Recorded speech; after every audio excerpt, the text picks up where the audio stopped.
Chinese now, they come in and they open supermarket chains. When they open the supermarket chains, the government give them a period of time, tax-free. After their time is up now, they get in more of their Chinese relatives and friends and so forth, and then they leave without paying that tax, and then the other set now come in. They don't open up a new. It's the same supermarket chain.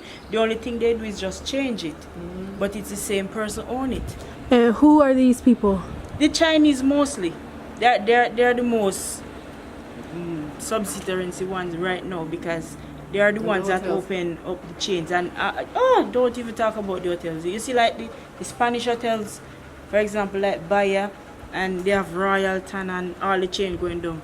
Those are mainly the persons that get the 5-year subsidized tax-free. So they don't pay no tax, so they kill poor Jamaicans for the taxes. Wow.